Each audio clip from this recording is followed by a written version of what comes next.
আমাদের পার্টি সর্বসম্মত সিদ্ধান্তক্রমে আমরা দুজন অফিসিয়াল প্রার্থী ঘোষণা করেছিলাম।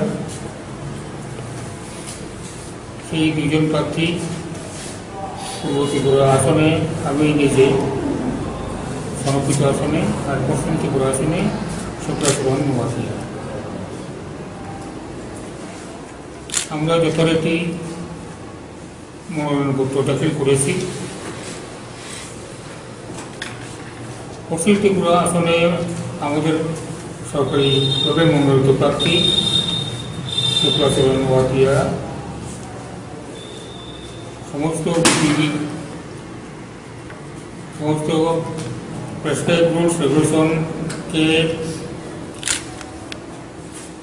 ফলো করে নমিনেশন দাখিল করা হয়েছিল, কিন্তু গতকাল 26 তারিখ মার্চ আপনার নমিনেশনগুলো যখন স্কুল হয় তখন শুক্লাচরণ নোয়াতিয়ার নমিনেশনটা রিটার্নিং অফিসার বাতিল করে দিয়েছে। কারণ একটাই, অন্য কোনো কারণ নাই। শুক্লাচরণ নোয়াতিয়া TSICL এর চেয়ারম্যান পদে আছে। TSICL এর চেয়ারম্যান একটা লাভজনক সংস্থা অথবা অফিস অফ প্রফিট তার আওতায় রয়েছে।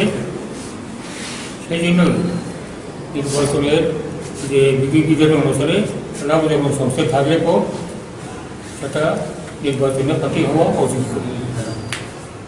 এই ক্ষেত্রে আমরা আইন কানুন কিছু বাতিল দেখছি, বিশিষ্ট আইনজীবীদের সাথেও কথা বলছি।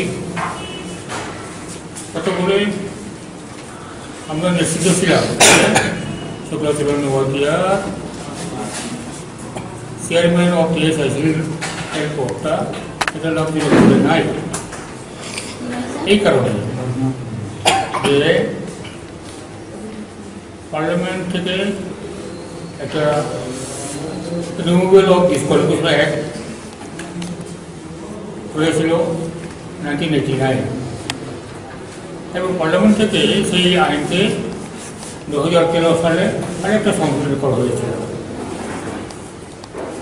এবং এই পার্লামেন্টারি আইনকে সম্মতি রেখে বিভিন্ন রাজ্য সরকার তারাও রিমুভাল অফ ডিসকোয়ালিফিকেশন অ্যাক্ট তারা তৈরি করেছে। স্পষ্টভাবে বলা আছে কমিশন, কর্পোরেশন বা সেন্ট্রাল গভর্নমেন্টের অথবা স্টেট গভর্নমেন্টের নিয়ন্ত্রিত সংস্থাগুলো যদি বিধিবদ্ধভাবে সেই সংস্থাগুলো গঠন করা হয় তাহলে পরে এগুলোকে অফিস অফ প্রফিটের যে শর্ত সেখানে আরো হয় না।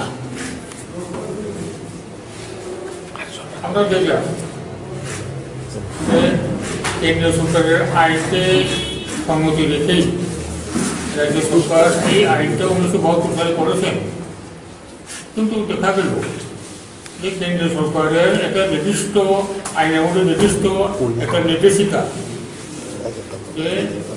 যে কোনো সংস্থা কেন্দ্রীয় সরকারের অধীন অথবা রাজ্য সরকারের অধীন হতে পারে, কিন্তু তার জন্য আইন প্রণয়ন অত্যন্ত জরুরি। সে ত্রিপুরা রোড ট্রান্সপোর্ট কর্পোরেশন এটা করতে গেলে পরে তার জন্য একটা আইন প্রথমে করতে হবে, অথবা আপনার এই যে TSIC গঠন করা তার জন্য আইন করতে হবে। আইন করার পরে সেটা গঠন হবে, চেয়ারম্যান, ভাইস চেয়ারম্যান বা মেম্বার নিযুক্ত হবে।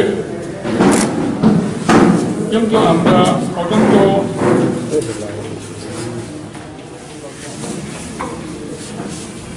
কম্পিউটার সঙ্গে লক্ষ্য করলাম যখন আমরা যখন দেখলাম যে TSICL যে সংস্থা এটার জন্য কোনো আইন তৈরি করা হয় না, রাজ্য সরকার করেন। এই ধরুন বিগত সরকার করেনি। এই আইপিএল বিগত সরকারের আমলে বামফ্রন্ট সরকারের আমলে তিনি আইপিএলের চেয়ারম্যান নিযুক্ত হয়েছিল, কিন্তু কোনো আইন সিদ্ধ ছিল না, আইন করা হয়নি। এরপরে সরকার পরিবর্তন হলো, আমাদের সরকারও ওই একই ধাঁচে নতুনভাবে পিএসআইসিএল পুনর্গঠন করে ওখানে শুক্লাচরণ ওয়াদিয়াকে চেয়ারম্যান করলো, অ্যাপয়েন্টমেন্ট দিল, কিন্তু আইনই নেই। আইন যদি থাকতো তাহলে ওই সেন্ট্রাল অ্যাক্টের যে নির্দেশনাকে যদি পালন করতো, তারপরে শুক্লাচরণ ওয়াদিয়া চেয়ারম্যান অফ পিএসআইসিএল থাকা সত্ত্বেও সে অভিযোগ অফিসে থাকতো না, আওতার বাইরে থাকতো। এটাতে করে একজন নাগরিক হিসেবে তার ভোটের অধিকার, ভোটদানের অধিকার, ভোটে বাকি কোনো অধিকার থেকে তাকে বঞ্চিত করা হয়েছে আইনের দুর্বলতার কারণে। রাজ্য সরকারের সঠিকভাবে আইন প্রণয়ন না করার জন্য এটা শুক্লাচরণ ওয়াদিয়া বা আইপিএল টিম বা যে কোনো দলেরই পক্ষে এটা তার দায়ী না, দায়ী রাজ্য সরকার। কিন্তু আমরা বাধ্যবাধকতাভাবে নির্বাচন কমিশনের নির্দেশও দিয়েছেন ওনারা ওই কেন্দ্রীয় আইনকে রেফারেন্স করি, তাতে আমরা এখানে বলার মতো আর কিছু নেই। আইপিএল তবুও আমরা আইন ব্যবহারকে নিয়ে গতকাল স্কুলের সময়ও অনেক আমাদের আর্গুমেন্ট আমরা ফেস করেছি, তারপর লিখিতভাবে আমরা আর্গুমেন্ট ফেস করেছি, যার ফলে স্কুটিনিটা কিছু সাময়িকভাবে স্থগিত রাখা হয়েছিল গতকাল। এটা আবার 4টার সময়, বিকাল 4টার সময় আবার এটা করা হয়েছে।